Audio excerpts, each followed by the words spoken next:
Jangem Jeff Samagai, 2MD is back for another tutorial. Et dans cette vidéo, on va faire la correction du TD3 HTML CSS. Okay.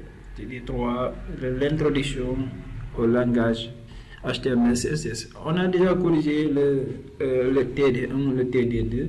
Maintenant, il nous reste à attaquer le TD1, il nous reste à attaquer le TD3, corriger ça en intégralité. J'espère que vous avez bien suivi les corrections du TD1 et du TD2 et que ça vous a bien servi. Ok, maintenant dans cette vidéo, on va attaquer le TD3 et faire la correction.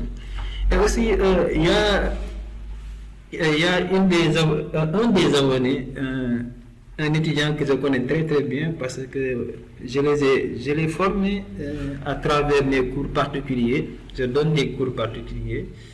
Si ça vous intéresse, vous pouvez me contacter par WhatsApp ou par téléphone au 78 533 12 94 pour les gens qui veulent des cours particuliers. Et mon ami Boubacar Baldé, depuis Kolda, il m'a fait savoir que je parle beaucoup, je parle trop Wolof dans mes vidéos.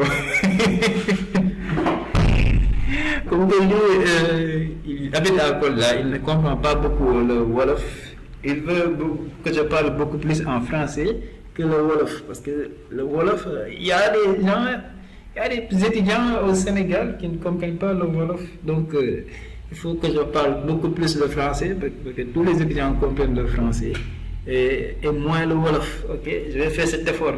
Donc, pour Boubacar Baldé et tous les autres qui suivent coder avec DMD et qui ne comprennent pas le Wolof. Ok, merci beaucoup de m'avoir comment dirais-je, de m'avoir interpellé sur ça, parce que ces vidéos c'est pour vous les gars. Je fais ces corrections et tous ces efforts pour vous aider sur vos études. Ok, on va continuer. Là on va il y a combien d'exercices, voilà tous les exercices qu'il faut faire sur ce TD. On attaque l'exercice 1 maintenant. Okay. Avant de démarrer, faire tous ces trucs là, il faut d'abord créer un dossier qui va contenir tout notre travail. C'est comme ça, un dossier de projet. HTML, c'est toujours, vous n'avez pas besoin de réfléchir. Pas besoin de réfléchir. Avant de faire quoi que ce soit, faites la création d'abord du projet, du dossier de projet. Ok, je vais l'appeler TD3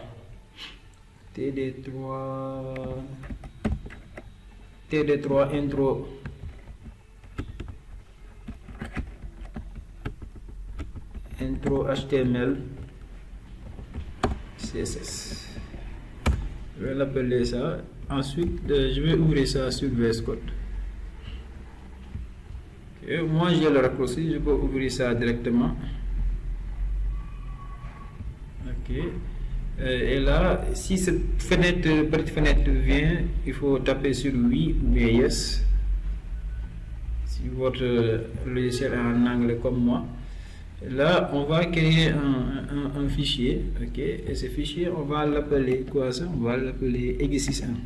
Okay. Posez le curseur sur le nom du dossier. Le nom du dossier projet, les icônes vont apparaître.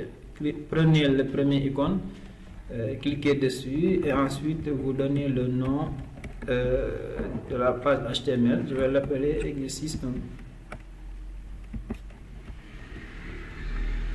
1.html. Ok, je fais la structure générale en utilisant le code minimal, en utilisant le raccourci, point d'exclamation, je prends la première option, ici au niveau de la ligne 2, la langue, je mets FR puisqu'on parle français. Et document, je vais l'appeler le titre de la page, le titre du document, je vais l'appeler exercice 1. Exercice.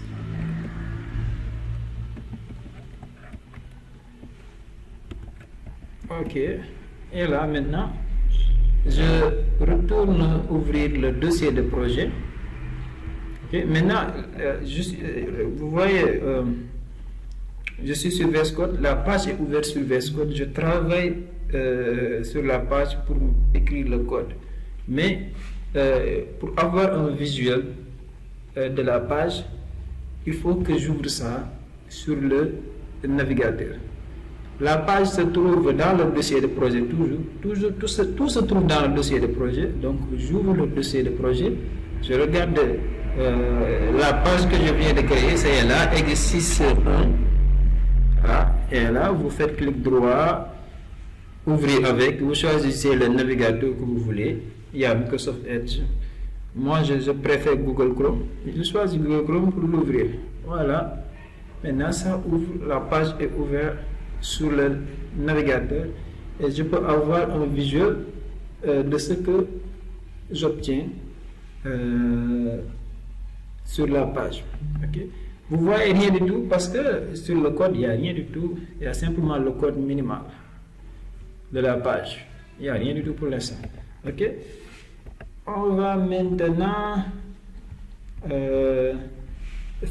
attaquer l'exercice 1 en utilisant, j'espère que vous avez bien lu, est-ce que vous avez bien lu l'exercice en utilisant les entités données dans le code du document HTML permettant d'avoir la page web ci-dessous.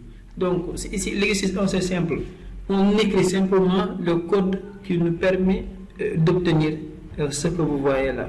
Ok, voilà. Ils ont écrit liste des universités du Sénégal. Ça c'est en gras et la balise qui doit le faire c'est la balise H1 parce que c'est un titre. C'est un titre parce que c'est en gras et la taille est beaucoup plus grande que le reste du texte. Donc on va prendre un H1 puisque c'est le seul titre ici. Donc on prend un H1. Je crois que c'est écrit liste des universités du Sénégal. Okay. H1.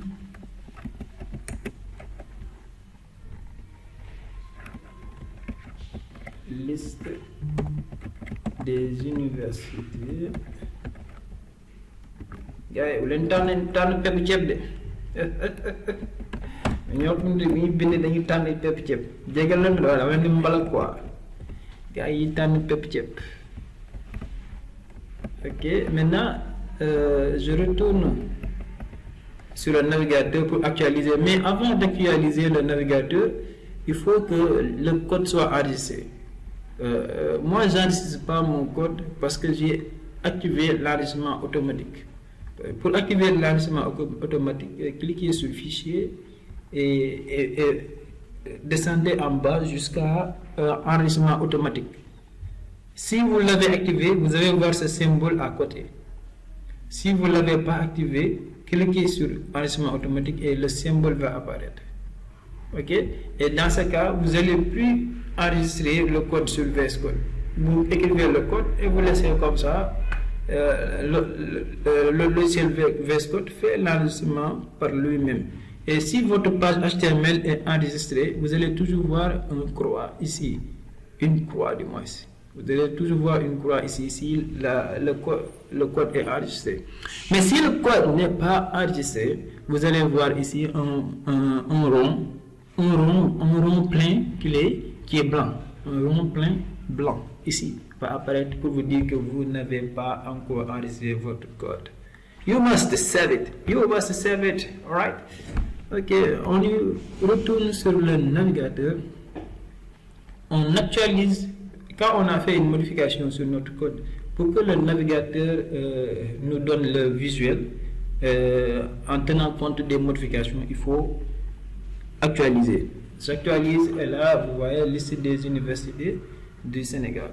Ok, on continue. Maintenant, il y a un paragraphe. On doit écrire ce paragraphe que vous voyez. Parce que là, après le titre, il y a 4 paragraphes. Premier paragraphe, deuxième paragraphe, troisième paragraphe, quatrième paragraphe. On attaque le premier paragraphe. Il nous dit certains caractères sont réservés en HTML. On écrit ça. On écrit le premier paragraphe. Certains. Gars,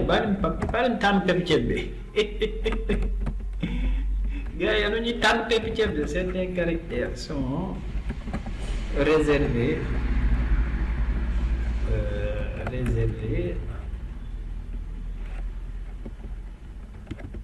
en HTML. Bon, je vais mettre ça en majuscule.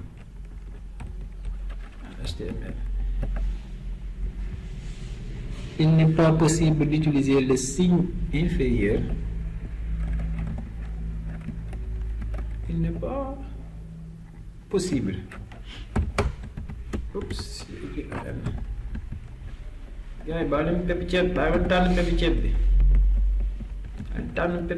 n'est pas possible. Ok, il n'est pas possible d'utiliser le signe. Bon, il faut que j'aille à la ligne. Bon, vous pouvez le couper ou ne pas couper, mais moi je préfère couper pour que je puisse voir ce que j'écris. Je veux pas que je veux pas écrire tout le paragraphe sur la même ligne. Tu vois, ça va être long. Il n'est pas possible d'utiliser le signe supérieur.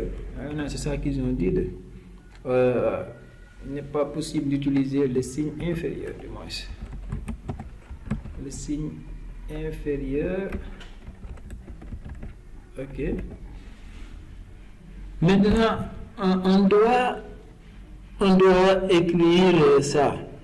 Le signe inférieur. Ils ont mis parenthèse et le symbole signe inférieur. Mais si vous regardez, si vous remarquez quelque chose, le signe inférieur, on l'utilise pour créer des balises. Donc, c'est un symbole qui est réservé à HTML. C'est un symbole qui est réservé exclusivement pour la création de balises. En HTML, quand tu fais le signe inférieur, HTML considère ça comme tu es en train de créer une balise. Vous allez voir, regardez, quand je fais, vous voyez, il sort automatiquement les balises, des suggestions, des suggestions de balises, ce qui signifie que le signe inférieur est réservé. C'est pourquoi on dit que le signe inférieur est réservé en HTML. Donc, impossible de l'utiliser comme utilisation normale. Okay? On a fait les parenthèses pour que le signe inférieur puisse apparaître normalement sur la page HTML, mais au fur et à mesure qu'on avance sur le traitement de cet exercice, vous allez apprendre comment faut-il afficher avec la méthode recommandée le signe inférieur sur la page HTML. Ok? Voilà, on va actualiser le navigateur pour voir ce que ça donne. Et là, vous voyez, ok, c'est ça que ça donne. Ok, on continue l'exercice. Après, ils nous ont dit dans votre ou supérieur, ok, ou supérieur dans votre texte. Ok, on met ça ou supérieur. Oups. Supérieur dans votre texte. Et ici, ils ont fait la même chose. Regardez, quand je fais supérieur, je mets les parenthèses. Donc, les parenthèses sont venues tous les deux. Ok, voilà. Ok, on actualise. Ok, on continue. Parce que le navigateur les prendra pour des balises. Voilà, vous voyez, parce que le navigateur les prendra pour des balises. C'est ça que j'expliquerai tout à l'heure. Ici, c'est une virgule.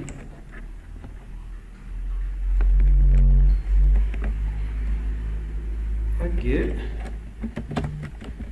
C'est que le navigateur les prendra pour des balises. Non, gars, il va parler.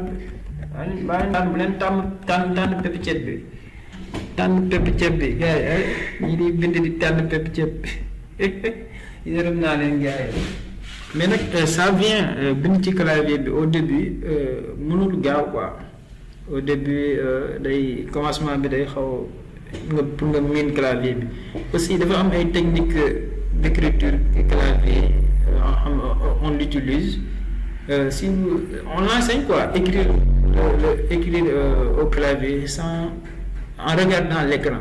Ok, comme moi quand j'écris je regarde l'écran, je regarde pas le clavier parce que j'ai appris comment à le faire. Il faut poser tes doigts, il y a une position que tu dois positionner tes doigts pour savoir à chaque instant le placement de chaque touche. Ça, il faut apprendre ça. Si vous allez sur YouTube, il y a plein de vidéos qui vous apprennent à écrire sur le clavier en regardant l'écran. Ok? À vous de faire des recherches sur ça et de vous entraîner. Bon, les prendra pour des balises. Ok? On écrit le deuxième paragraphe. Ils ont dit pour afficher réellement les caractères réservés, donc il nous faut aller à la ligne. Pour aller à la ligne, il nous faut la balise BR. Qu'est-ce qu'il me fait là? La balise BR pour aller à la ligne. Ok, et maintenant on écrit, on va écrire le paragraphe. Pour afficher réellement les caractères réservés.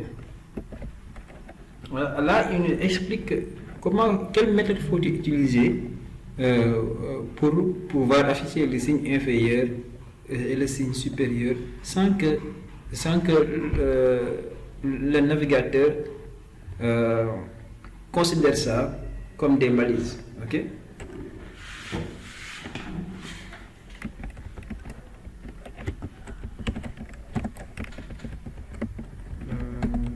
Réellement, et c'est pour afficher réellement. Ah, mon clavier là.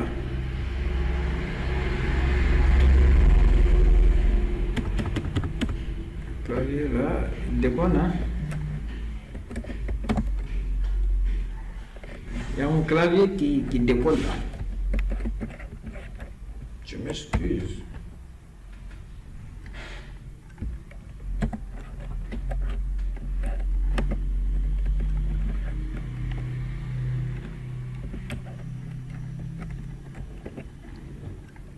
Nous devons utiliser les entités de caractères. Nous devons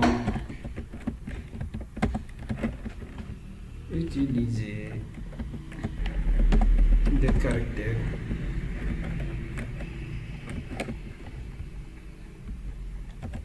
dans le code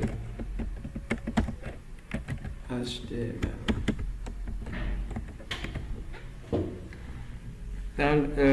Dans le code source HTML.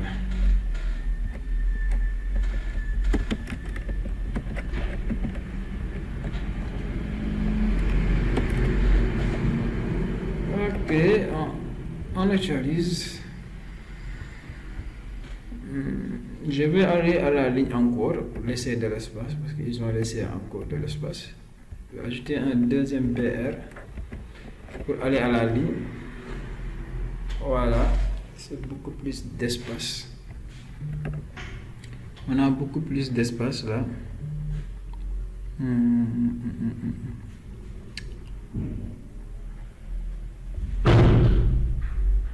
On a beaucoup plus d'espace.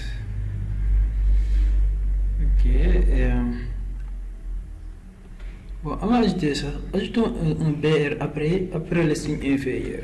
Parce que ajoutons un BR après le signe inférieur pour que ça ressemble à la même chose que l'image. Okay.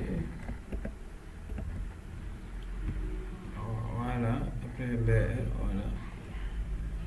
Ouais, on a comme ici, comme sur l'image qu'on voit sur le TD, ok? Bon, ainsi un peu sur l'image là, ils ont coupé les entités de. Ils ont coupé, ok? On va couper aussi, non? Les entités de. Ils ont coupé ici. Nous aussi, on va couper. Pour avoir la même chose que. Ok. Voilà. Pour afficher réellement les caractères réservés, nous devons utiliser les entités de. Okay.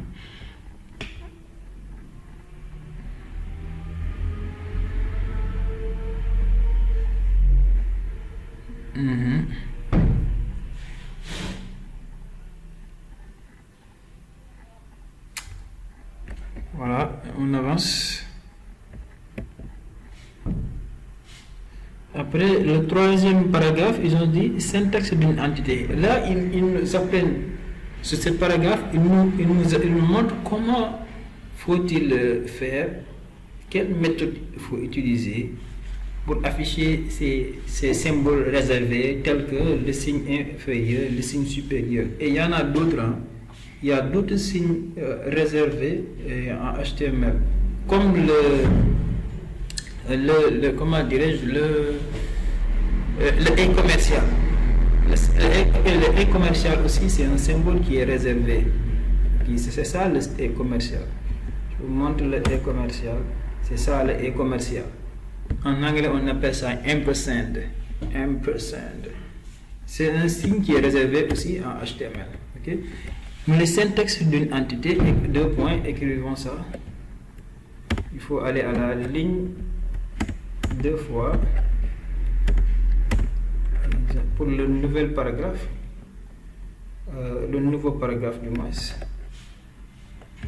Syntaxe d'une entité. Syntaxe d'une entité, deux points. Ils ont dit ici, ils nous montrent les codes qu'il faut utiliser pour écrire n'importe quelle entité. Ok? Et il y en a deux. La première méthode, c'est le code qu'ils ont mis là. Par exemple, tout le code, chaque code du moins commence par un E commercial. E commercial, après vous mettez le nom de l'entité et vous terminez avec un point virgule. Moi, ce code-là, cette méthode, c'est ça que j'utilise. Hein. Parce que l'autre, je ne le maîtrise pas, je ne le connais pas, c'est un peu difficile pour moi. Parce que l'autre, il nous dit où. Là, on met encore un E commercial. On met encore un E commercial. Et ensuite, un dièse est suivi. Là, pas du nom de l'entité, mais du numéro de l'entité. Et enfin, le point virgule.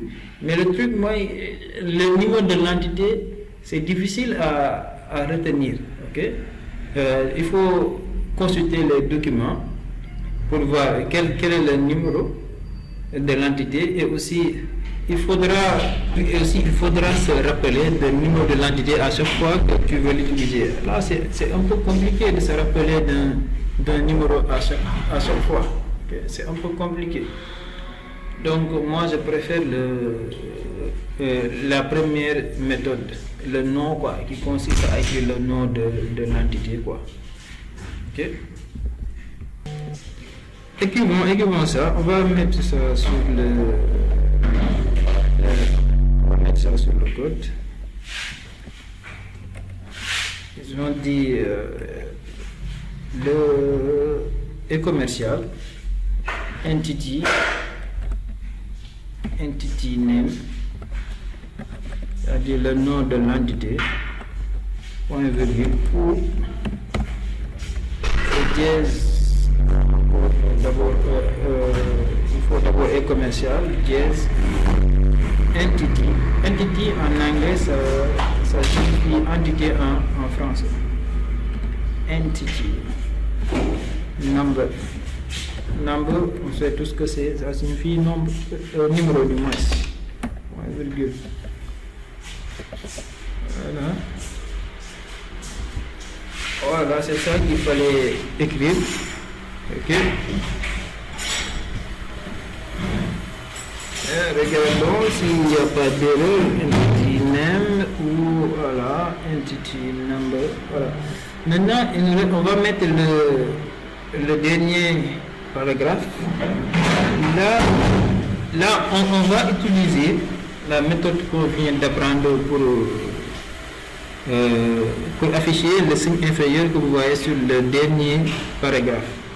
Ok. Et maintenant, exemple pour afficher le signe inférieur. Ok. Écrivons ça. Ça c'est le dernier paragraphe. Bon, je m'excuse si vous entendez un bruit parce que ça c'est le ventilo, le ventilateur qui est en train de tourner. Il fait chaud là où je suis et on a allumé le ventilateur. Oups, je m'excuse si vous entendez le bruit du ventilo. Ok, on va écrire exemple.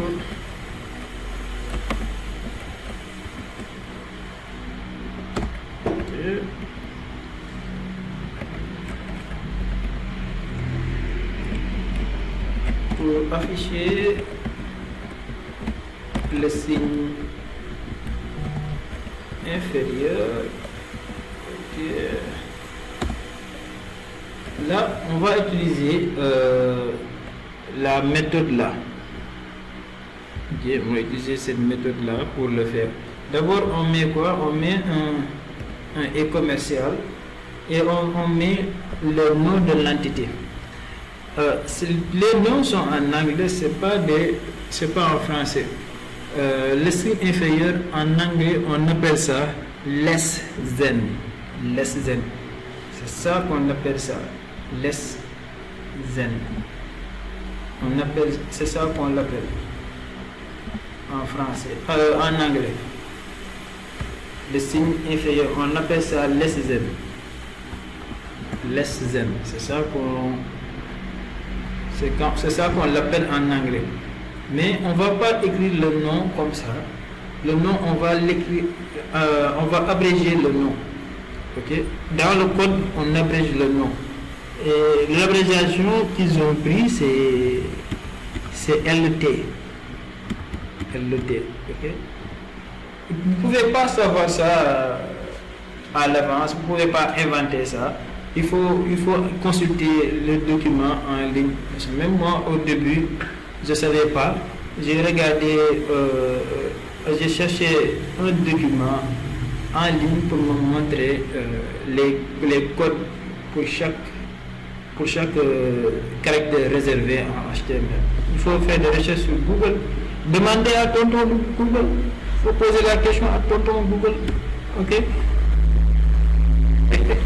Tonton Google, il connaît tout lui.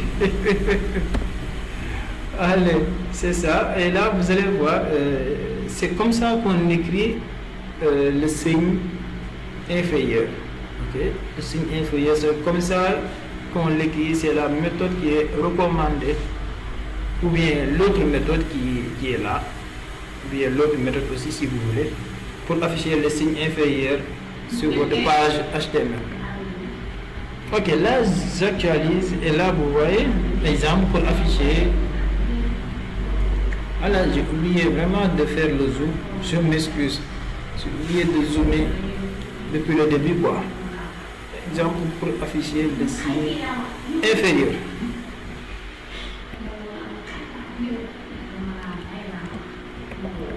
Ok, maintenant Et c'est ça qu'ils sont en train de. C'est ça qu'ils ont expliqué là. Ils ont dit il faut écrire là et commercial LT point virgule ou et commercial dièse 60 point virgule. Ok. C'est ça. Donc parmi ces deux méthodes, choisissez la méthode qui vous convient le plus. Ok. Il faut écrire.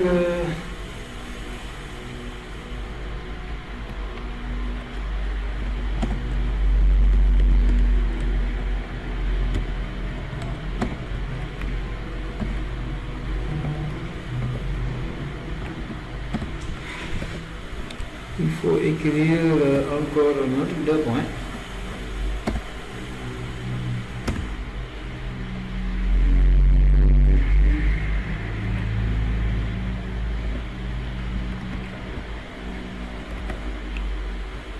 LT point virgule ou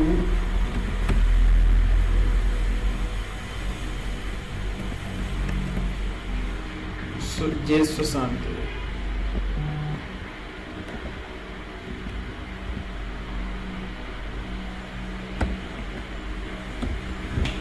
Voilà, regardons ce que ça donne sur le navigateur. Voilà, vous voyez, ok, on a le signe inférieur encore et aussi le signe inférieur ou après le signe inférieur une deuxième fois, et tout ça c'est fait avec ce code, ok, les deux codes qui sont recommandés pour l'avoir. Mais ici, au niveau de l'exercice, on n'a pas ça. Au niveau de l'exercice, au lieu que le signe inférieur apparaît, on veut que le code apparaisse. On veut que le code apparaisse. Okay? Comment il faut faire ça? Je vais vous montrer. Ça, vous voyez, le E commercial, c'est aussi un symbole, comment dirais-je? Un symbole réservé, un caractère réservé. Le E commercial, c'est aussi un caractère réservé. Le E commercial a aussi son propre code. Et son code, c'est encore le E commercial. Je vais supprimer. C'est encore son code, c'est le E commercial AMP. Parce que le E commercial en anglais, on appelle ça ampersand.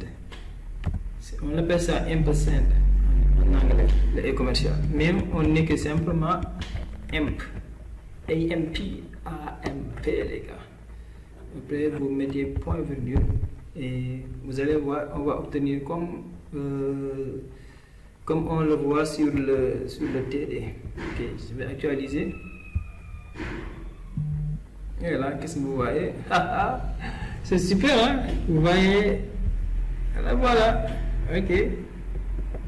Voilà, comme on l'a sur l'exercice, vous regardez, comme on l'a sur l'exercice.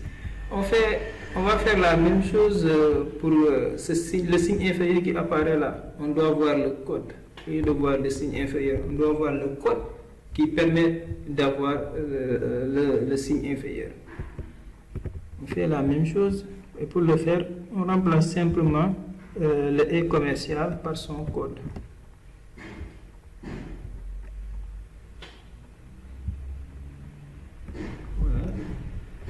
Et là, j'actualise.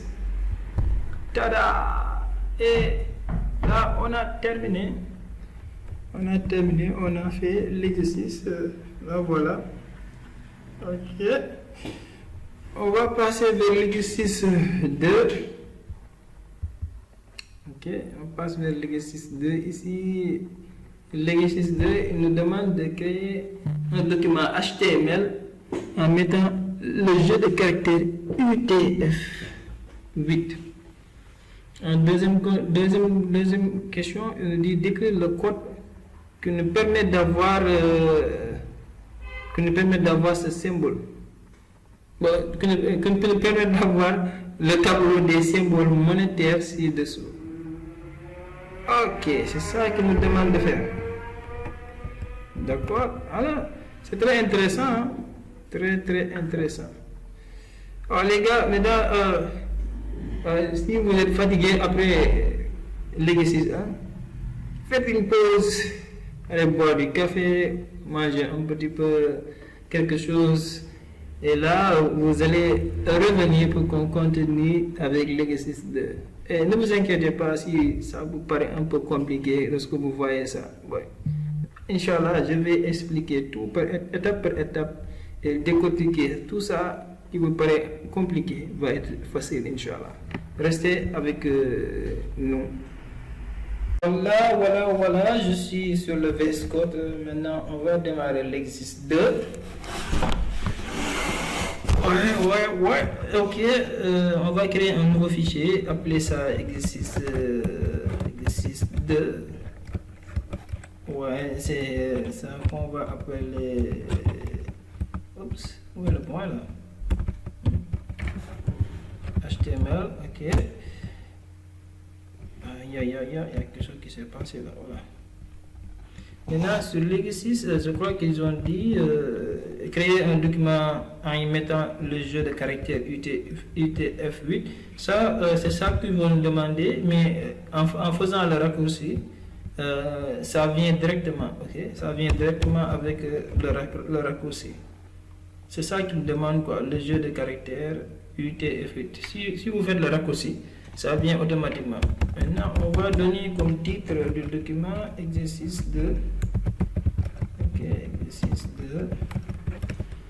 Maintenant, c'était ça la première question. La deuxième question, écrire le code HTML permettant d'avoir ce tableau des symboles monétaires ci-dessous. Ok. Si vous avez jamais créé des tableaux pour la première fois, si vous avez jamais créé de tableau avant, ne vous inquiétez pas. Coder avec DND va expliquer comment faire un tableau en HTML en même temps qu'on fait l'exercice. Voilà. D'accord. Maintenant, on doit. Attends, j'ai créé la page exercice 2.html, mais je ne l'ai pas encore ouvert sur le navigateur. Donc, retournez sur le dossier de projet, ouvrez ça, vous allez voir la page HTML qu'on vient de créer. Vous faites clic, vous le sélectionnez, ensuite vous faites clic droit, puis là vous choisissez le navigateur de votre choix. Moi je choisis Google Chrome pour l'ouvrir. Ouvrez la page HTML. Allez, hurry up, my computer. My computer is very slow. It's running very, very slowly. I dislike that, but you know, I use my, you don't have too many opportunities for that. Ok, on l'a ouvert. On nous dit de créer un tableau. Pour créer un tableau, on a besoin de la balise qu'on appelle table, bien table. Voilà, maintenant, tout ce qui va être à l'intérieur du tableau va être dans cette balise paire appelée table, en anglais table. Ok. Maintenant, comment créer un tableau? Un tableau est créé ligne par ligne. Ok. Que personne ne dise colonne par colonne. Non. Un tableau en HTML, j'ai dit. Un tableau en HTML est créé ligne par ligne. Par exemple, là, ici, on a la première ligne. Ça, c'est la deuxième. Ici, attention. Ça, c'est la deuxième. Ça, c'est la troisième. Quatrième. Cinquième. Sixième. Septième. Et le septième ligne. Un tableau est créé, un tableau en HTML, je précise, en HTML, est créé ligne par ligne. Ok. Maintenant, comment créer une ligne dans un tableau? On utilise la balise TR. Et je crois qu'on a compté 7 lignes. Hein? 1, 2, 3, 4, 5, 6, 7. Donc, on a besoin de 7 balises paires TR. Là, on en a 3. 1, 2, 3. Là, on en a 6 et voici le septième, ok? Voilà. Maintenant, là, si on regarde bien, chaque ligne est composée de 3 cellules. La première ligne de 3 cellules. Chaque ligne est composée de 3 cellules. Maintenant, comment créer une cellule dans un tableau? Il y a deux types de balises pour créer une cellule. On a la cellule appelée TH, ok? On a les cellules créées par la balise TH et les cellules créées par la balise TD. C'est ça qu'on appelle cellule, quoi. Sur une ligne, il y a une case, 2 cases, 3 cases. Ces 3 cases-là, c'est ça qu'on appelle cellule. Ok? Ces cases qui sont à l'intérieur d'une ligne, c'est ça qu'on appelle cellule. Il y a deux types de balises pour créer une cellule. On a la balise TH et la balise TD. Maintenant, c'est quoi leur différence? Les balises TH créent une cellule qui représente l'entête du tableau. Comme par exemple, ça, le gris foncé, ça, c'est ça l'entête du tableau. C'est ça l'entête du tableau. Donc, ce sont des balises TH qui les créent. Okay? Les balises TH créent les entêtes du tableau. Maintenant, tout ce qui n'est pas en tête, c'est une donnée. Okay? Tout ce qui n'est pas en tête, c'est une donnée du tableau. C'est ça. Ce sont les cellules créées par la balise TD. Okay? Parce que le TH, en anglais, ça signifie table head. Le TH, c'est important de savoir les définitions, hein, parce que ça aide. TH, ça signifie table head. Maintenant, head, ça signifie en tête en français. Et table, ça signifie table, c'est-à-dire en tête table. Okay? Maintenant, le TD, ça signifie table data.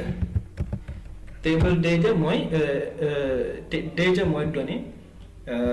Table moins table, donc si beaucoup ça peut être données de la table, ok? Les données de la table, ok? Donc voilà, ok? Et là, j'ai expliqué ça, ok? C'est bon. Maintenant, voici la première ligne. Donc la première ligne, comme vous le voyez, les cellules que vous voyez sur la première ligne, ce sont des cellules en tête. Je m'excuse, j'ai une petite interruption. C'est pourquoi j'ai fait la vidéo en pause. Donc je disais que la première ligne, les cellules qui sont créées, c'est pas si vous voyez bien la différence, si vous regardez bien le tableau, ces cellules-là, ce sont les cellules qui représentent l'entête du tableau. Donc il nous faut les balises TH.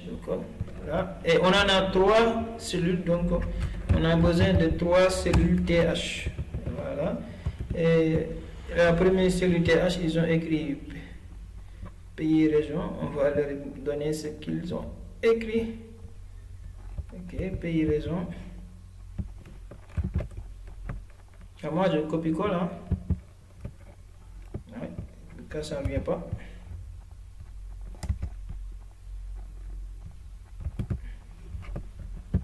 Voilà. C'est beaucoup plus rapide de copier-coller que d'écrire. Hein.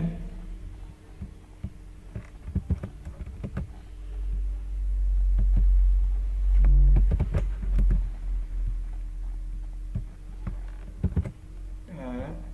Symbole. Voilà, on a terminé de créer la première ligne.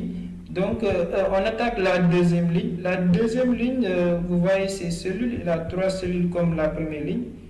Et les types de cellules qui sont créées, ce sont des cellules qui sont faites avec la balise TD. Okay? C'est avec la balise TD qu'on a fait ces cellules. Donc, il y a 3 cellules. Voici la deuxième ligne.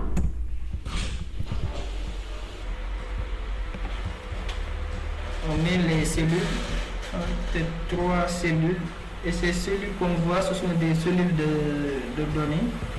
Donc on utilise sont des données de la table, donc on utilise la balise TD pour les faire. La deuxième ligne, zone franc, ok. CFA.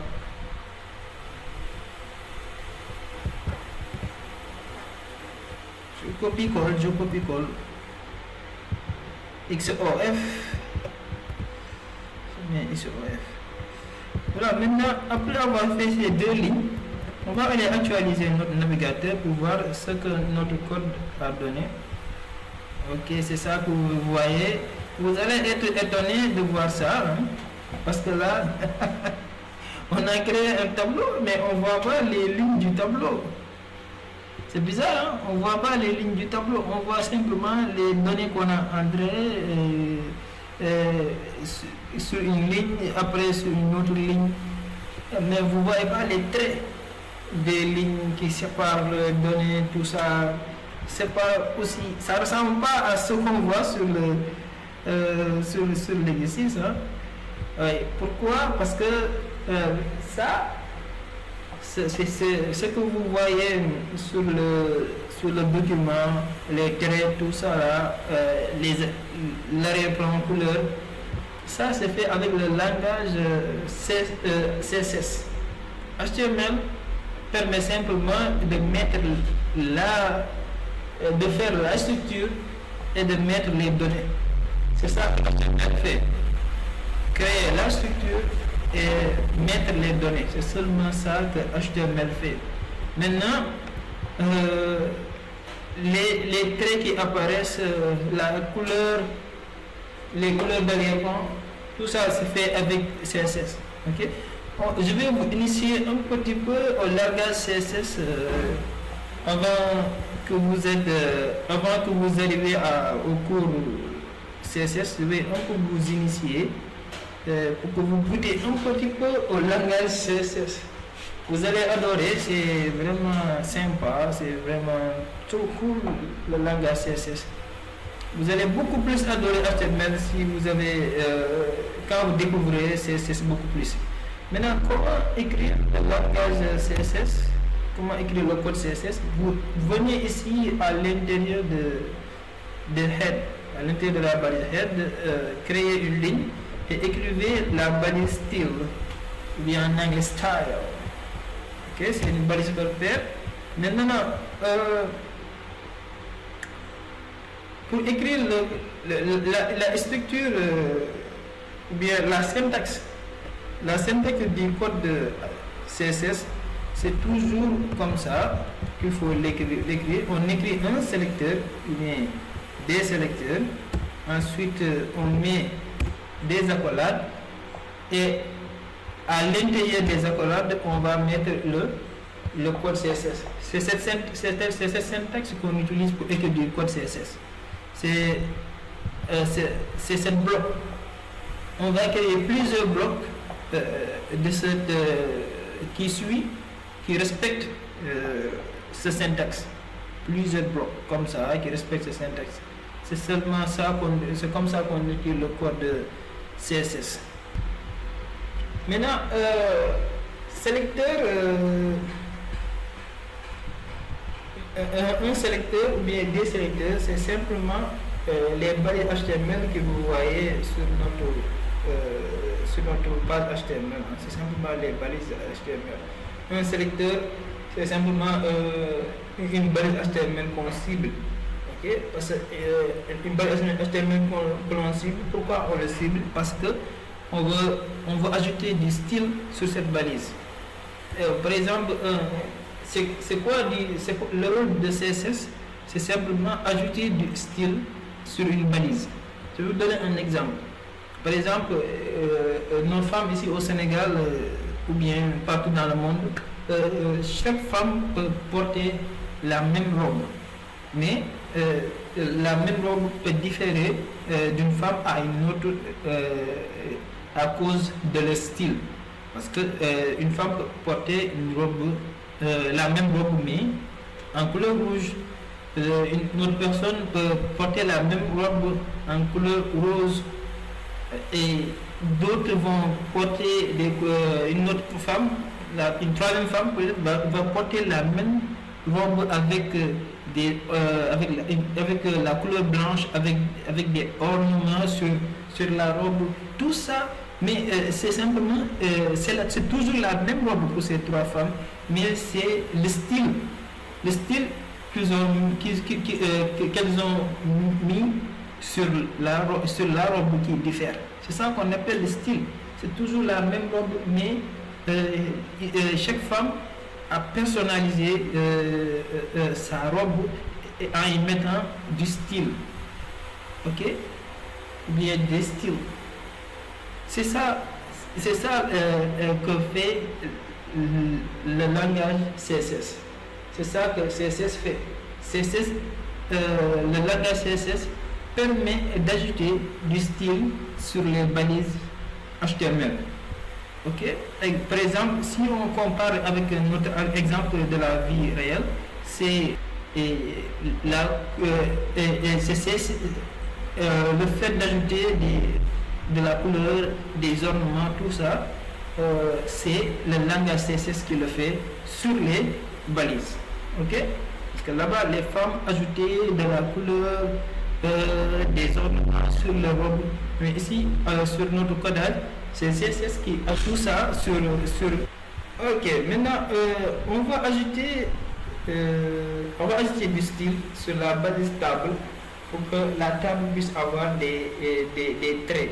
Des traits qui vont délimiter le tableau. Okay? Donc là, comme sélecteur, je vais écrire la balise table. Okay? Et à l'intérieur, le code CSS qu'on va écrire à l'intérieur des guillemets, on appelle ça des déclarations CSS.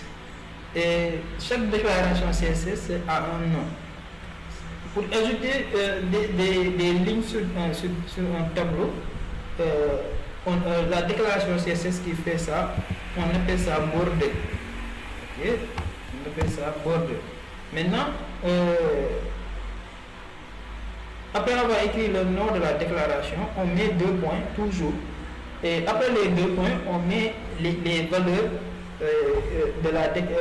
les valeurs qui sont accompagnées avec le nom de la déclaration. Ces valeurs, ça peut être une valeur, 2 valeurs, 3 valeurs, etc. Donc ça dépend de la déclaration. Et la déclaration border a 3 valeurs. La première valeur, c'est la taille de la bordure. Et la taille, je prends 1. Je prends 1 comme valeur et l'unité, j'ai mis PXP, ça signifie pixel. CSS a plusieurs unités. Le langage CSS a plusieurs unités. L'une des unités les plus utilisées, c'est ce qu'on appelle le pixel. C'est une unité fixe. Okay? C'est simplement une unité comme centimètre, mètre, décimètre. Mais ici en CSS, on ne dit pas centimètre, décimètre. On parle de pixels et il y en a d'autres. Mais pixel, c'est beaucoup plus basique. On utilise tous pixels. Après, il y a ce qu'on appelle la couleur de la bordure. C'est-à-dire on peut faire des lignes, bien des traits qui sont noirs, rouges, tout ça. Mais on va faire noir. Okay? Maintenant, pour noir, on n'écrit pas noir. C'est en anglais. On écrit black. Okay? Les couleurs, on écrit tous en anglais. Black. Maintenant, la dernière valeur qui reste, c'est ce qu'on appelle le type de bordure. C'est-à-dire la ligne. On peut le faire avec un trait, on peut le faire avec des pointillés, on peut le faire avec des tirés de 6. Mais là, nous, on va faire le trait, on va faire la ligne avec des traits. Des traits, des lignes droites, c'est comme ça qu'on va avoir. Et pour l'avoir, il faut écrire solide. Voilà, solide. Maintenant, c'est ça, les valeurs sont terminées et on met un point virgule. C'est ça qu'on appelle une déclaration CSS. Et dans les accolades, à l'intérieur des accolades, on met simplement des déclarations CSS. Une déclaration CSS fait une action. Par exemple, cette déclaration CSS borde, il crée des bordures sur la balise, ou bien vous pouvez dire des lignes sur la balise. Okay? C'est ça le rôle de cette déclaration. Maintenant, si vous regardez cette déclaration, il y a deux parties. Il y a la partie gauche, la partie à gauche du deux points et la partie à droite du deux points. Okay? Comme je l'ai expliqué tout à l'heure, ça c'est le nom de la déclaration, mais en réalité, on appelle ça une propriété. Et ça, ce sont les valeurs de la propriété.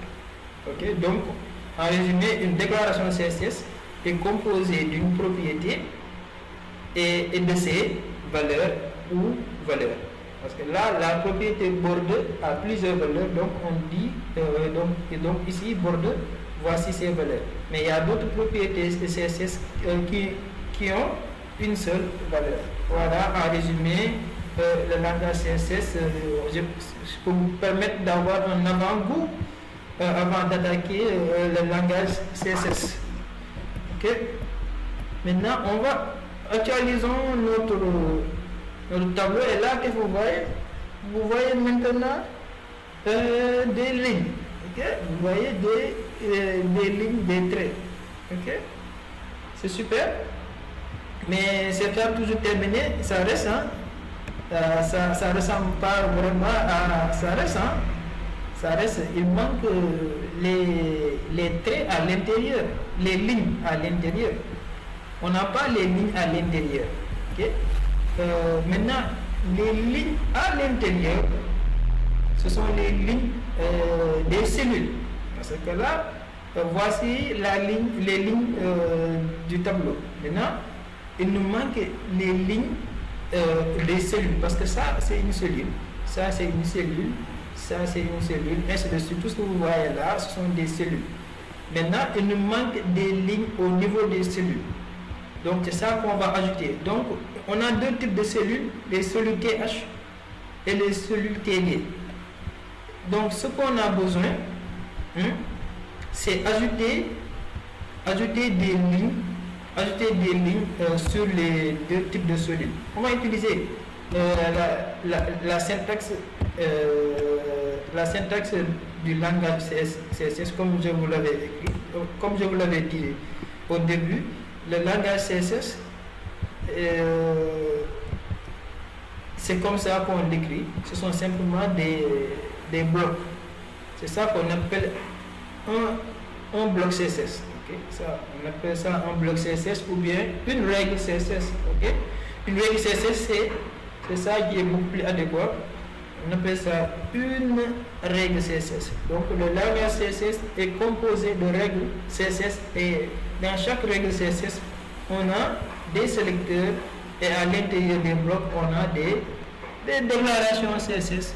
Une déclaration CSS est composée d'une propriété, voilà, et de ses valeurs. Voilà, super.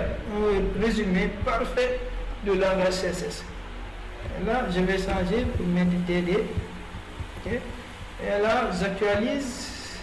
Et là, super. Vous voyez maintenant les traits. Ok. Vous voyez maintenant les traits.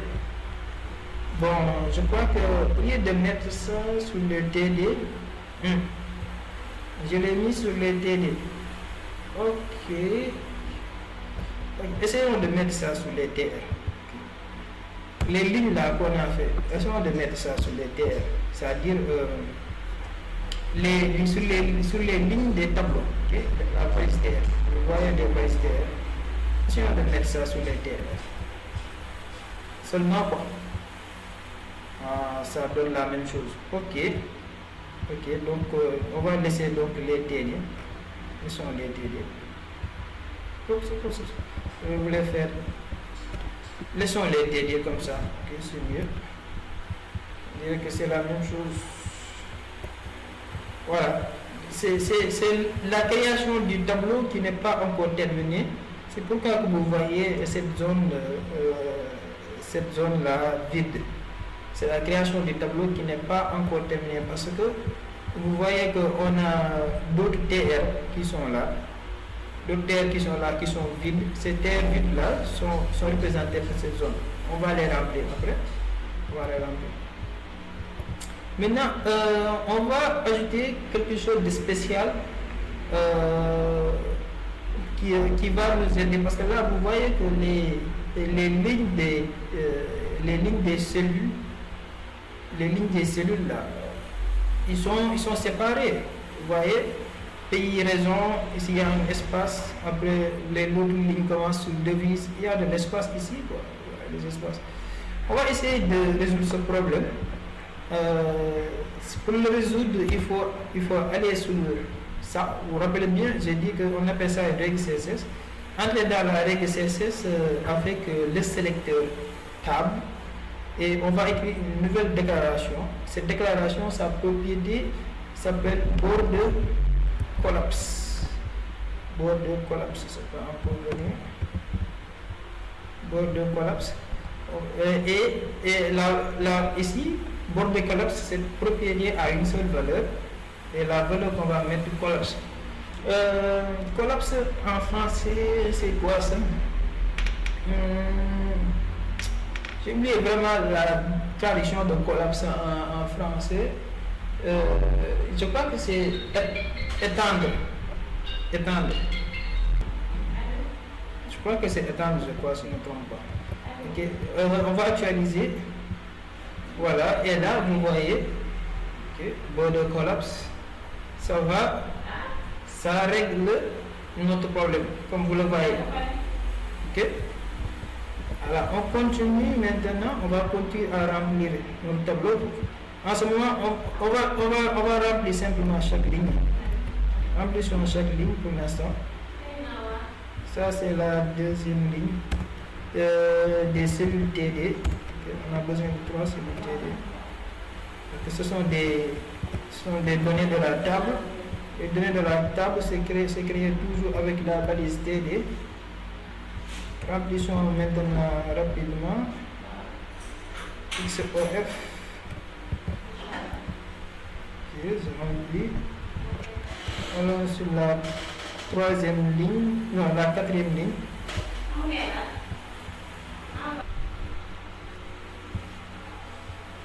Japon.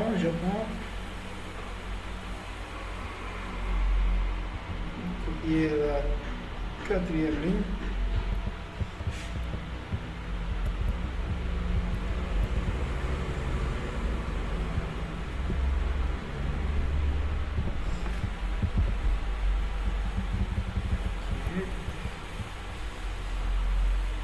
Les yens japonais.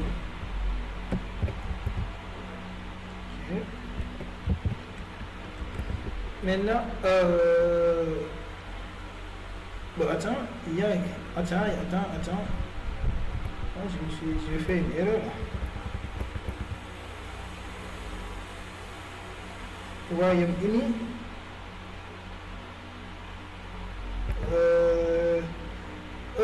Ok.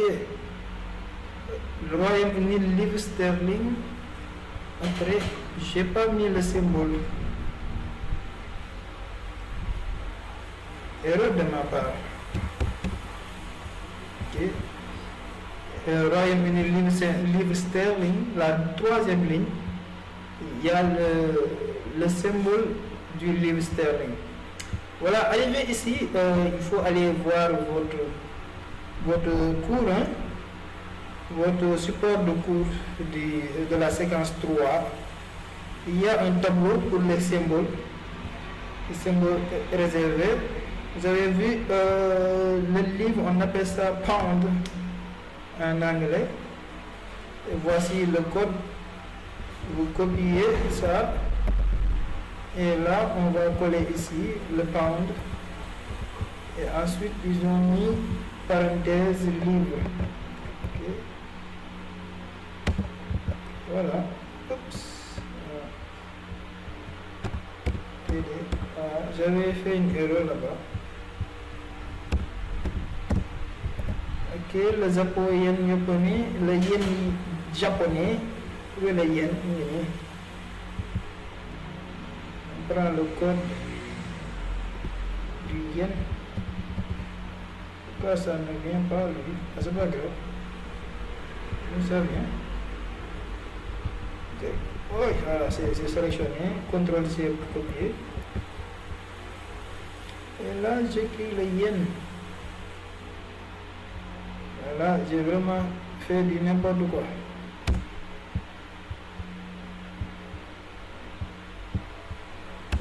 Là, j'ai fait du n'importe quoi.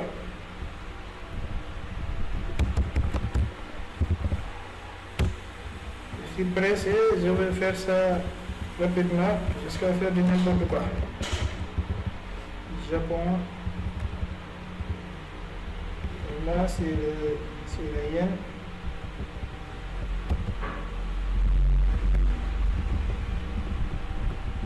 Là, c'est le yen japonais. Voilà. Ok. On a terminé une nouvelle ligne, des lignes. Voilà. Ok. On voit qu'il y a vraiment encore des erreurs.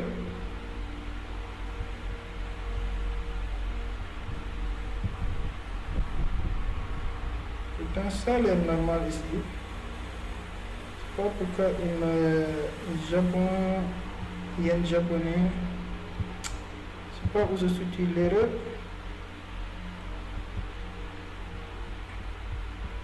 Voilà. Je ne vois pas d'erreur ici. TR.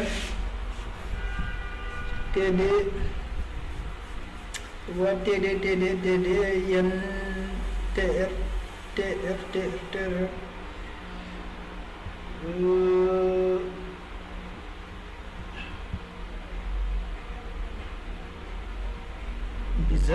Bizarre. On voit un yen japonais en haut. C'est la quatrième ligne qui pose problème. Quand c'est bien fermé ici. Vous voyez, TR. Et le TR est fermé. TD.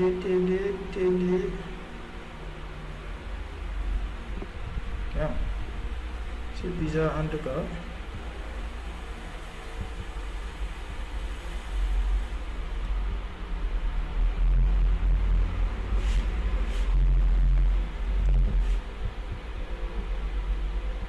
Voilà. Il n'y avait pas d'erreur. C'était le... Il n'y avait pas d'erreur. Là, j'ai actualisé, tout est revenu normal. Il n'y avait pas d'erreur. C'était un bug. C'était un bug au niveau du navigateur. Ok, on avance donc. Comme vous voyez, on a les symboles. Hein. Ok, on a les symboles. Après le Japon, on a Chine. Chine. Ah, cette fois-ci, je ne vais pas oublier les TD quoi. Là, je vais oublier les TD. En voulant aller beaucoup plus vite, j'ai fait beaucoup d'erreurs.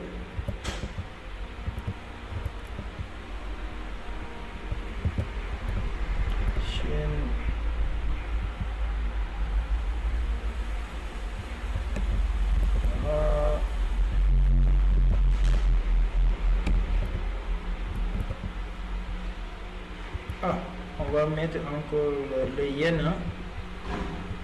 C'est toujours le yen, le code du yen. On met. Ok. Une autre ligne.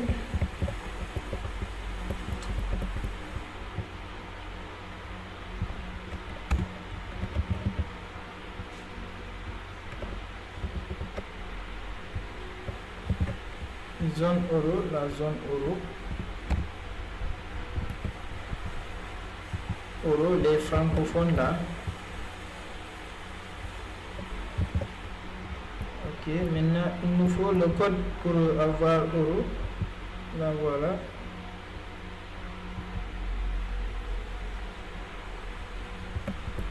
Code pour avoir euro. On met le code. Maintenant.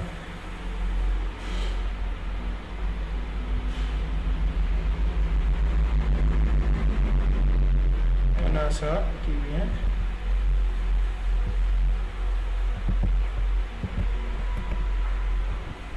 Ils ont aussi, on a besoin du symbole centime. Centime.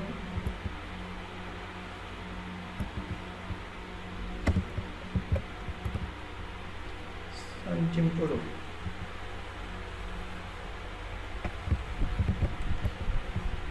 dama bëgg lu yomb de 2MD kañ bëgg kaa bëgg yomb sa yoon damay copier coller sama àdduna yëpp mais c'est pas possible. Les États-Unis d'Amérique, USA, the United States of America moo ci des ligne boobu boobu moo fi des les gars.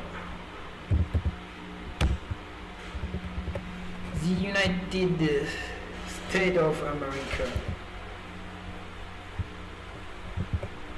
Je mets les États-Unis. Dollar. xaalis bu am doole bi dollar. $1 mu nekk ci tegal à 600 francs CFA ça. $1. Maintenant le symbole dollar, c'est bizarre hein. Votre tableau là, on n'a pas le symbole dollar hein. Et moi bon, on va essayer de dëgër fit, on va essayer d'être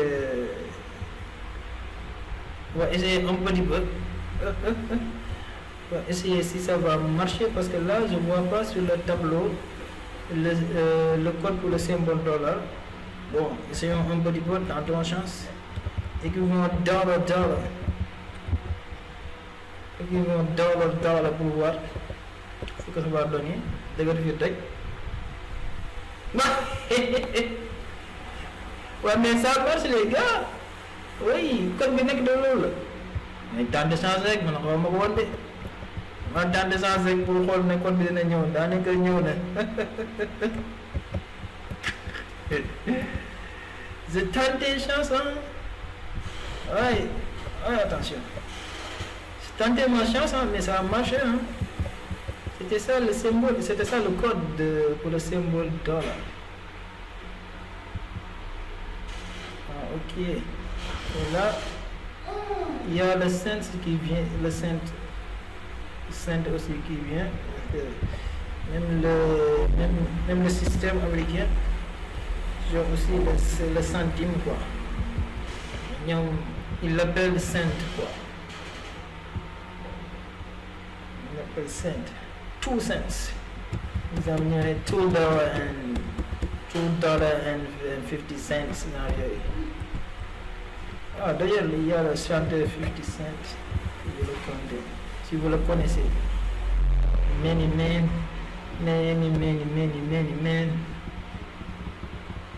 Je suis un fan du hip-hop. Yeah. Bon, on actualise. Voilà, et là, on a terminé notre tableau. Hein. Le remplissage de notre tableau, et ça y est, on a rempli tout notre tableau. Et je crois qu'on a les 7 lignes. Il faut vérifier là si je n'ai pas fait d'erreur. 7 lignes. 1, 2, 3, 4, 5, 6, 7. Voilà les 7 lignes. On a bel et bien les 7 lignes avec les symboles, tout cela, avec les traits. C'est magnifique. Ok. Maintenant, je vais faire... non, c'est bon. On laisse comme ça. Maintenant, il nous reste quoi? Il nous reste c'est-à-dire la couleur d'arrière-plan. Les en-têtes du tableau, ils ont une couleur d'arrière-plan. Ok? Je vais vous montrer comment faire une couleur d'arrière-plan. Une couleur d'arrière-plan du moins. Et ça, c'est fait avec le langage CSS parce que c'est du style. Tout ce qui est du style, c'est fait avec le langage CSS. mais tout ce qui est du contenu, c'est-à-dire pour afficher quelque chose sur la page HTML, c'est fait avec le langage HTML. Ok. Maintenant, la couleur d'arrière-plan, on l'ajoute sur la balise, sur les balises TH. Et voici la règle CS pour la règle CSS pour les balises TH. Maintenant, quelle déclaration qu'il faut utiliser pour ajouter une couleur d'arrière-plan?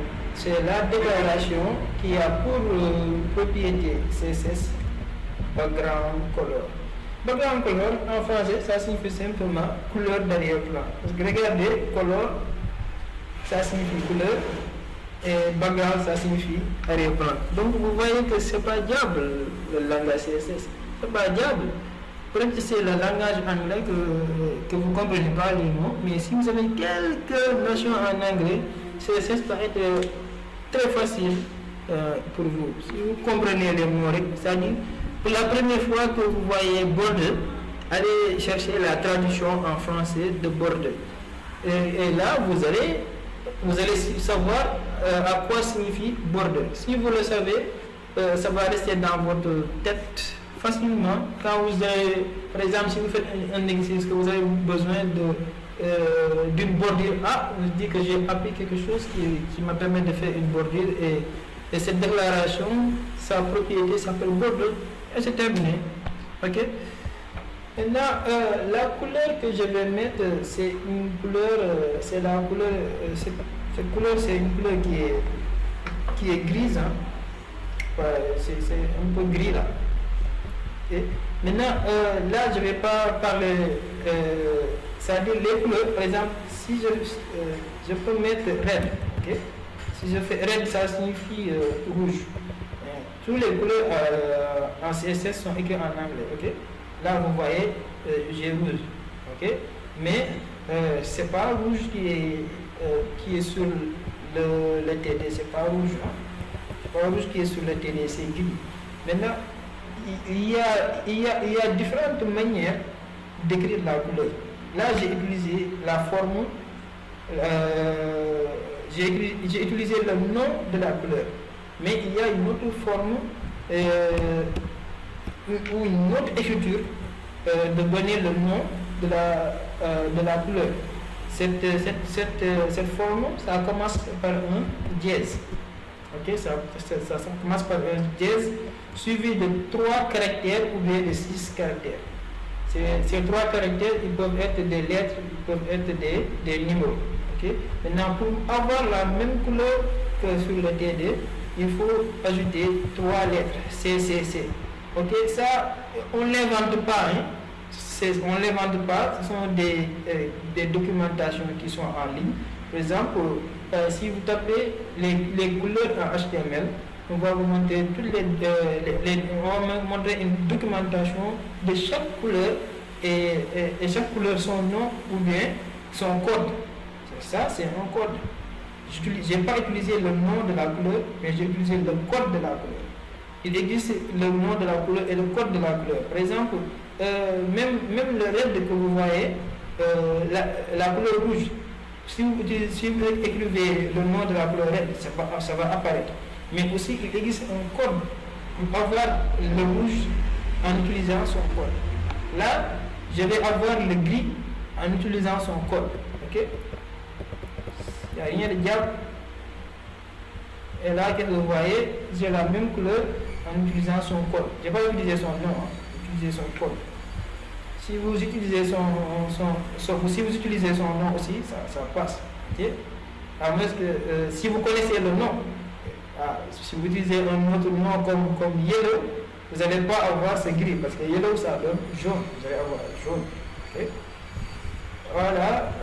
Maintenant, il nous reste les couleurs d'arrière-plan des cellules de données.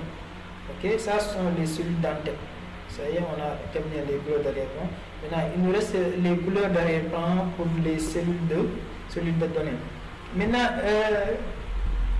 il faut remarquer quelque chose aussi. Il faut remarquer que les cellules de données, les couleurs d'arrière-plan sont alternées. Par exemple, là, la première ligne, okay, la deuxième ligne est blanc. Ici, la troisième ligne est un gris. C'est un gris qui est moins clair, quoi. C'est toujours gris, mais du gris qui n'est pas foncé. Ok, c'est gris clair, voilà. Gris qui est clair. C'est moins foncé que les antennes. Ok. Et si vous remarquez, ce gris-là, ce gris qui est clair, c'est la ligne où on a une couleur qui est grise claire, c'est toujours une ligne qui est impaire. Une ligne qui est impaire. Parce que là, ici, c'est la troisième ligne. C'est la troisième ligne, et cette troisième ligne a une couleur grise qui est claire. Donc c'est impair. Là, c'est la quatrième ligne, ça c'est pair. Ça, c'est la cinquième ligne. Encore, c'est impair. Encore, c'est impair. Cette ligne impaire a une couleur qui est gris, une couleur grise claire. Okay. 5, 6, 7. Okay. Encore, la septième ligne a encore la même couleur d'arrière-plan, grise claire. Donc tous les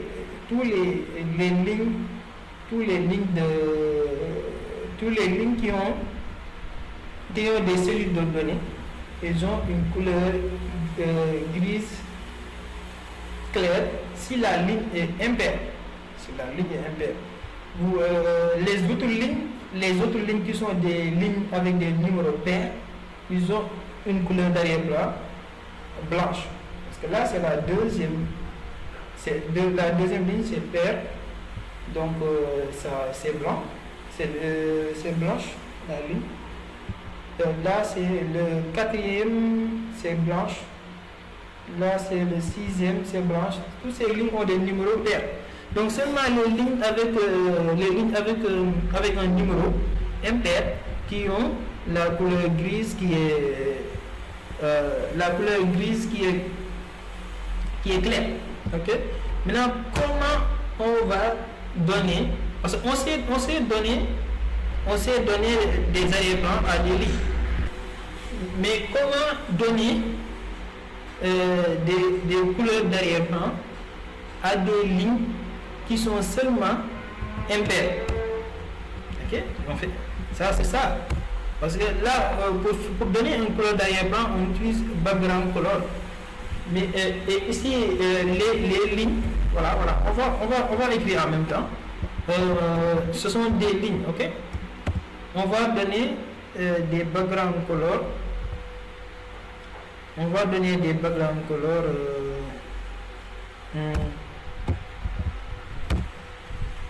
aux lignes, ok? Ce sont des lignes, ok? Donc les lignes, d'abord ce sont des lignes, ok? Et les lignes sont représentées par la balise TR, ok? Maintenant, la ligne doit être une ligne qui est impaire. Comment faut-il avoir ça? Et pour l'avoir, il faut ajouter cette écriture NTH child. NTH child. Quand tu fais TR et tu ajoutes après le TR 2.NTH child, ça signifie que tu cibles tous les balises TR. Tous les balises TR qui ont une particularité.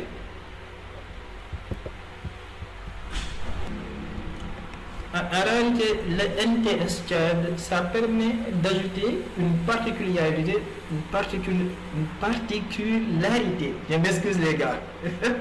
Le NTS child permet d'ajouter une particularité sur une balise.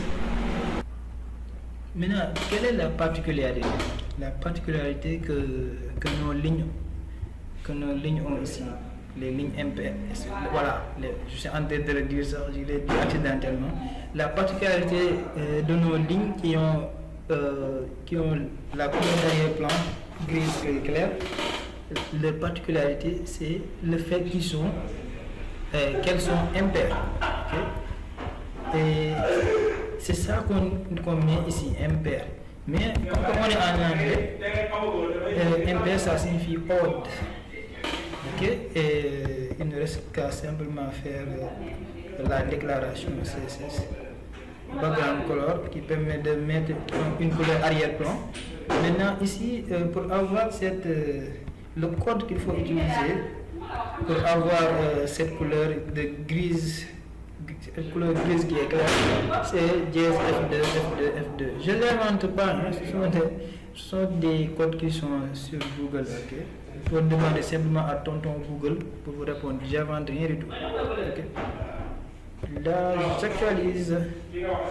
Voilà, et là, vous voyez, on a bien notre tableau qui est fait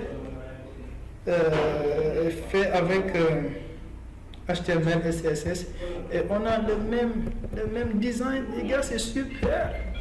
On a le même design que l'exercice. Vous voyez dans Textiles. On a le même design.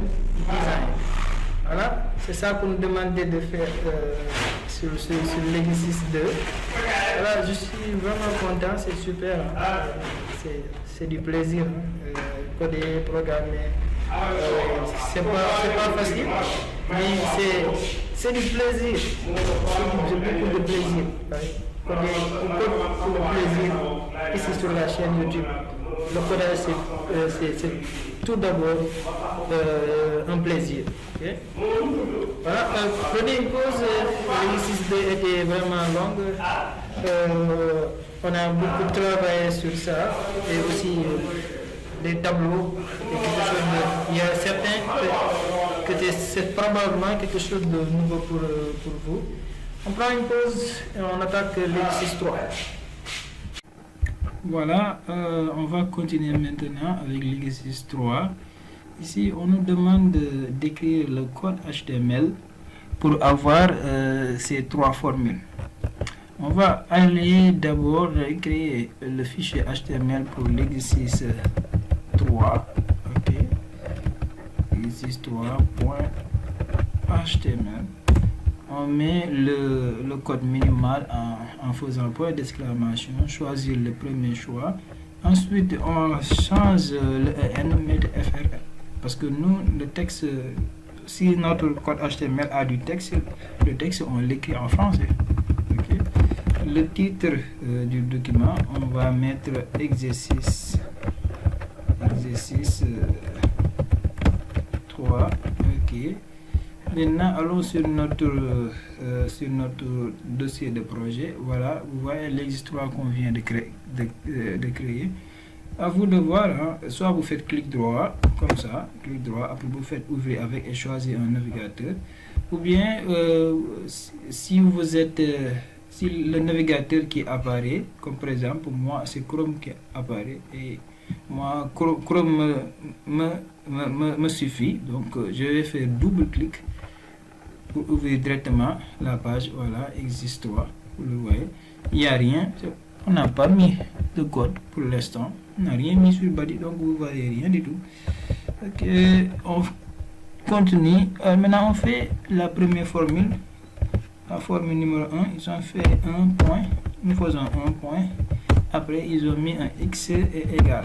Okay? C'est ça qu'ils ont fait. Voilà. Et on a ça. On continue. Après, ils ont fait parenthèse moins b. On met parenthèse moins b. Ok. On continue. Après, ils ont mis plus. Ok. On met un plus. Voilà. On actualise. Voilà.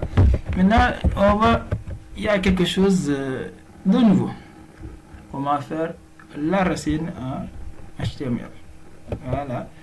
Je vais vous montrer. Pas de souci, ne vous inquiétez pas. Je vais vous montrer ça, comment le faire, et c'est très facile. Ok. On va utiliser la racine. C'est un symbole spécialisé en HTML. Il y a un code pour l'afficher. Ok. Maintenant, racine en anglais, on appelle ça radical. Radical en anglais. Et pour faire le code, pour faire le code qui donne une racine, on n'écrit pas radical en entier, mais on écrit simplement radic. Ok, on met le point virgule pour respecter la syntaxe des codes.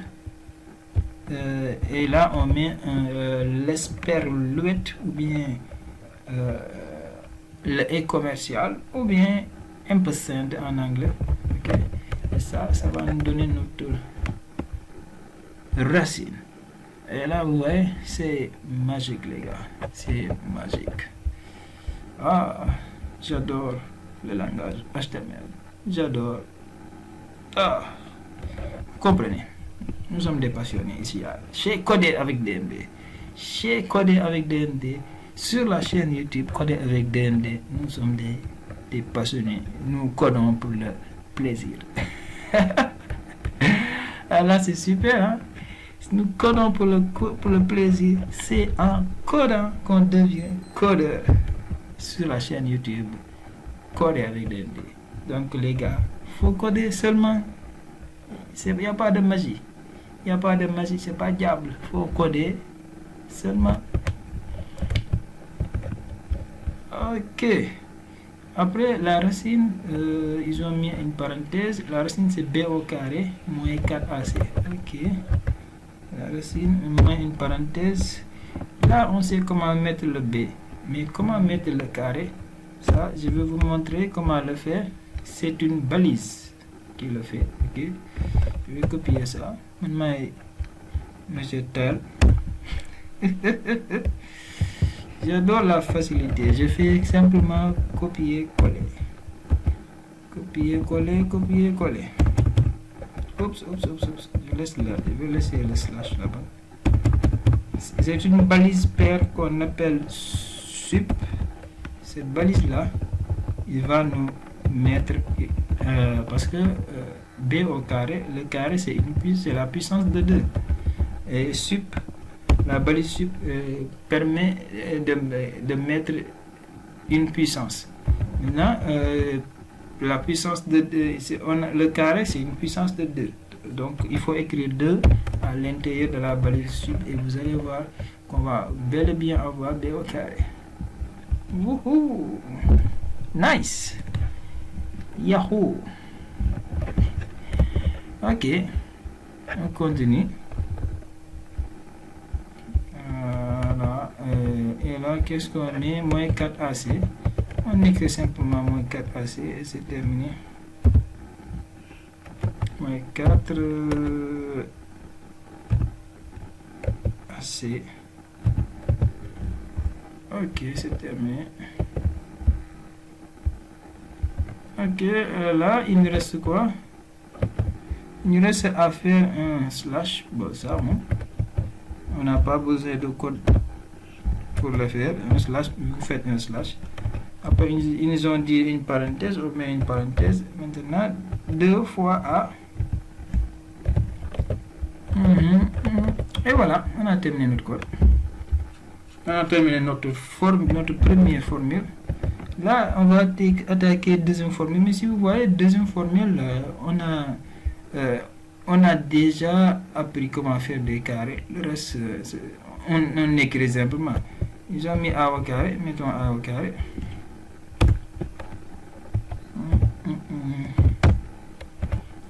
C'est le deuxième.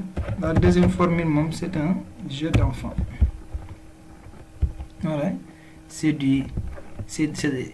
soupe le quoi? C'est de la soupe. Ok? C'est de la soupe. Qu'on naan facilement quoi. Soupe le quoi? A au carré plus 2AB. A au carré plus 2AB. Qu'on naan quoi? Soupe le. Plus 2AB. Oups. A au carré plus 2AB plus B au carré. Ok, plus B au carré. Les gars, je vous dis, c'est de la soupe, la formule numéro 2. C'est de la soupe. On va boire ça facilement. Plus B au carré égale A plus B au carré. J'espère que j'ai pas fait d'erreur. A plus B au carré. Ok. Et on copie notre code pour avoir la puissance de 2. Ok. On va actualiser. Et là, ça nous donne A au carré plus 2AB plus B au carré est égal à A plus B au carré. Youhou! Ok, attends, il y a un 2 qui apparaît en dehors là. Quel est ce 2? Ah, ok. Faisons un break. Faisons un break pour aller à la ligne. Que ce 2 là. Voilà, là, vous voyez. Super. Ok. On attaque la troisième formule. Là, ok, là, ne vous inquiétez pas, il y a quelque chose de nouveau. C'est simplement quelque chose de nouveau. Le symbole sigma. Ok. Le symbole sigma. Je vais vous montrer comment le faire. Ok. Et aussi, là, il y a des indices. On va mettre un BR. Ok. On va mettre un BR pour aller à la ligne. Mettre un 3. Ok. Et là, on a S1. Ok. On a S1. On a le S. Là, le 1, c'est pas une puissance, mais c'est un indice. Pour faire un indice, on a une balise qu'on appelle sub. C'est cette balise là qui permet de faire les indices. Sub. Faut pas faire la. Faut mélanger ça avec sub. J'ai dit sub. Avec sub en anglais. Et là, qu'est-ce que vous voyez? S1. Oh, super les gars, on continue. Plus 3 points de suspension. Plus 3 points de suspension. Encore un autre plus. Voilà.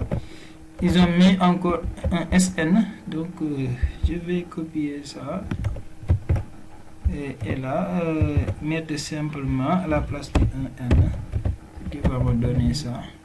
S1 plus tac tac tac tac tac SN. Oh là là, on s'amuse les gars, hein. Ah bon, on s'amuse vraiment.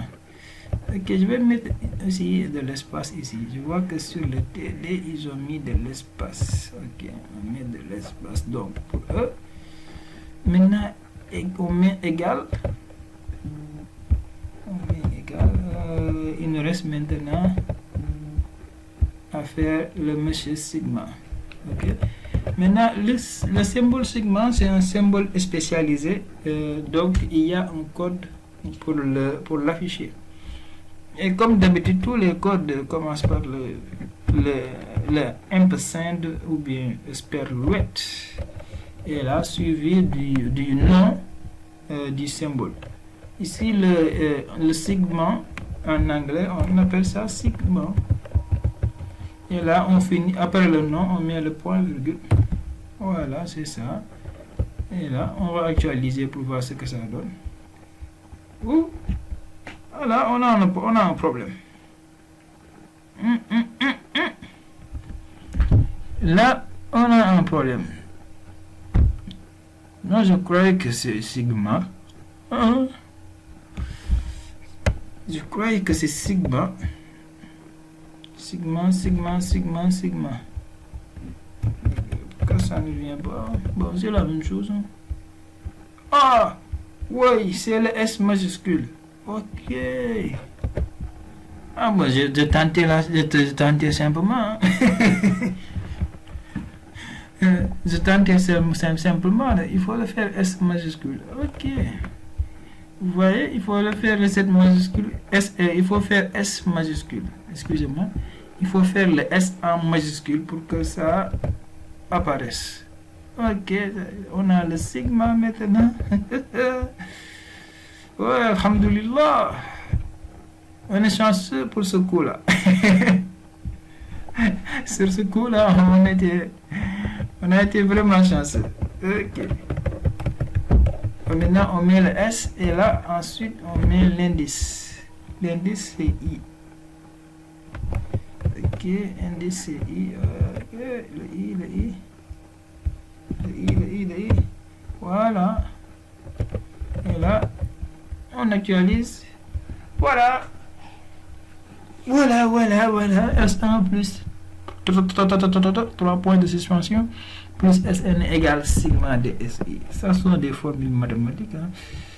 On a déjà vu. Ok. On a terminé l'exercice 3. C'était super. C'était vraiment trop amusant. L'exercice 3 était vraiment trop amusant. On s'est vraiment amusé. Et en même temps, on a appris des trucs. On a vraiment manipulé les codes pour représenter les symboles spéciaux. Ok. On prend une pause, les gars. On prend une pause et on va ensuite enchaîner avec l'exercice suivant. Voilà les gars, maintenant on attaque l'exercice 4. L'exercice 4, c'est pas du tout compliqué. Je le fais oralement. Ok, parce que ce sont des choses que je peux vous dire et vous le faites simplement. Là, ici, on a une page HTML. Excusez-moi. Première question, quelles sont les balises décrivant une métadonnée? Ici, les balises décrivant une métadonnée sont la balise title et la balise meta chart set. Ok? Sur votre cours, il y a une section sur les métadonnées. Ils ont dit ici les métadonnées. Les métadonnées, donc, c'est tous les éléments qui se trouvent dans la balise head. Tous les éléments qui se trouvent dans la balise head, c'est ça qu'on appelle métadonnées. Vous pouvez lire cette section. Vous pouvez lire cette section de votre cours. Ça parle des métadonnées. Ok. Et là, sur l'exercice, quelles sont les bases décrivant une métadonnée? On en a parlé. Ok. Title et meta chart set. Et ici sur le cours, ils ont parlé de title. Parce que là, si vous descendez, là, ils sont en train de parler de méta. Ok. Là, ils parlent de l'élément méta. Là, c'est méta. Je crois que title est en haut. Ça, c'est style. Voilà. Là, il parle de title. L'élément title. Ok. Maintenant, en existe-t-il d'autres noms présents dans le code? Oui. Si oui, les énumérer et en donner leur signification. Alors ça, c'est déjà dans le cours. Hein. C'est déjà dans le cours. Les balises suivantes décrivent les métadonnées. Title, style, meta, link, script et base. Modifier le code pour permettre la page de pouvoir s'adapter aux dimensions de l'écran du périphérique. Ça, il faut simplement ajouter une balise. Je crois qu'ils l'ont mis ici, hein? Une balise méta. Voilà. C'est une balise méta spéciale qu'il faut. Une balise méta qui est un métadonnée qu'il faut ajouter. Voilà, le voilà. Okay. Là voilà. C'est simplement cette balise méta qu'il faut ajouter. Vous voyez, l'élément méta viewport est à inclure dans toutes vos pages web. C'est cette méta là que vous voyez, méta name viewport content. Cette balise là. C'est ça qui permet à votre page HTML de s'adapter à la taille de l'écran. Et c'est ça qu'on vous demande ici. Modifier le code. Donc vous l'ajoutez simplement. Vous l'ajoutez simplement à l'intérieur de à l'intérieur du head. Vous l'ajoutez simplement à l'intérieur de la balise head. Voilà, c'était ça pour l'exercice 4, je l'ai fait oralement, ok, parce que la vidéo commence à être vraiment trop longue. Même l'exercice 5, là je vais vous laisser corriger ça, ok. Je vais vous laisser vous exercer, le faire, sinon la vidéo risque d'être trop longue. On a fait la correction de l'exercice 1 jusqu'à l'exercice 4. Donc là, si vous suivez correctement et vous reprenez les exercices, vous allez obtenir des compétences.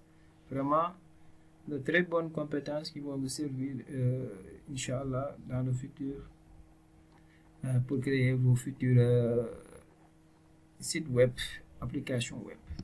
Je vous laisse essayer l'exercice 5 chez vous. Okay? Vous pouvez le faire. Parce que là, vous avez déjà les compétences. On est arrivé à la fin de la vidéo.